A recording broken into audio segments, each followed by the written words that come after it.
vous allez bien. En tout cas, moi ça va nickel. Aujourd'hui les amis, nouvelle vidéo très spéciale, vraiment pour changer. Review My Hero Academia saison 3. Voilà, après comme ça on va pouvoir prendre les reviews, on va pouvoir faire d'autres trucs, on va pouvoir faire du Hunter x Hunter, du Naruto, du Boruto, tout ce que vous voulez les mecs. J'ai tout ce qu'il faut en réserve. J'ai des listes, j'ai des listes d'attente, j'ai tout. Bref, sur ce les mecs, on va commencer la vidéo, voilà, tranquille. Là c'était ma petite intro, on va dire. Bon les mecs, aujourd'hui on va parler de My Hero Academia, comme je l'ai dit et comme vous l'avez vu au titre, plus précisément de la saison 3. En tout cas aujourd'hui, les mecs, ce qui est sûr, c'est on va parler des 12 premiers épisodes, parce que après le reste, ça devient moins intéressant.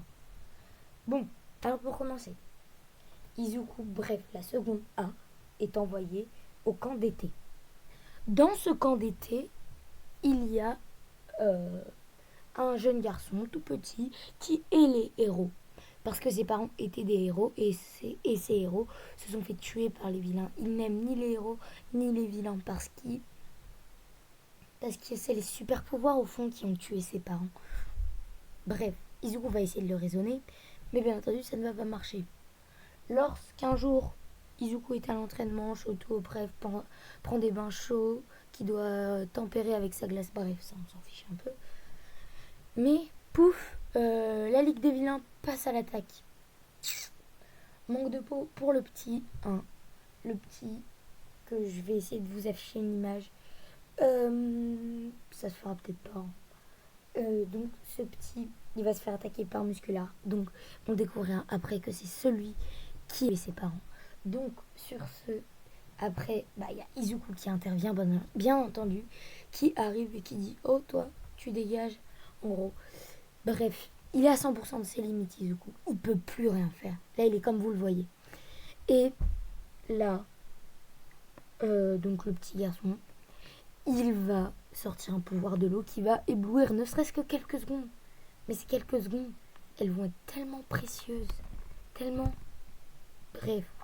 Et Izuku dit, si je ne peux pas aller à 100%, enfin, si je ne peux pas le battre à 100%, je vais devoir y aller à 1 million de %. Et c'est ainsi qu'il se retrouve, comme vous le voyez là.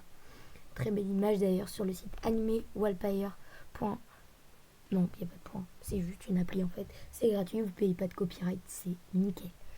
Et donc, bref, comme je le disais, Izuku, donc bas musculaire comme on pouvait s'y attendre. Mais il y a encore des vilains. C'est là qu'on assiste notamment à Shota Aizawa contre Dabi. Et Dabi, Shota Aizawa, voilà, hein, il l'a pris par surprise, Dabi, et il est fort. Il est fort. Mais il se fait neutraliser, bien entendu. Après, il y a Ochako et Tsuyu qui rencontrent une meuf un peu bizarre qui dit « Ah, je veux votre sang ». Bref, elle veut les tuer, quoi. Mais elle ne se laisse pas faire.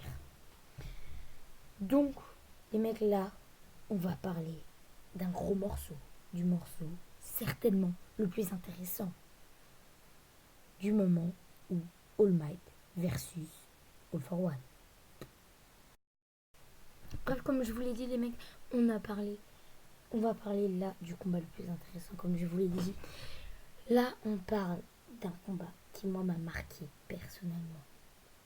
Quand All Might, tout espoir était perdu, qu'on voyait bien All Might, il avait qu'un bras. Un bras en mode malabar et l'autre en mode pas malabar, en mode nul. Mais, bien ce qui s'est passé, c'était incroyable. Il a changé de bras. Ça veut dire qu'avec sa propre force, sans la force du One for All, il a tenu tête quelques secondes. Ensuite, il a changé le One for All de bras. Et là, il lui a mis un United State of Smash dans sa gueule. Et le mec, là, il est mort. Il n'y a pas d'autre mot. C'était mort. Enfin, et après, tout le monde a fait oui, All Might c'est le plus fort. Bref, voilà, ça c'était pour la review de la saison 3. Et sur ce, les mecs, bisous, j'espère que vous allez bien. Abonnez-vous, pouce bleu.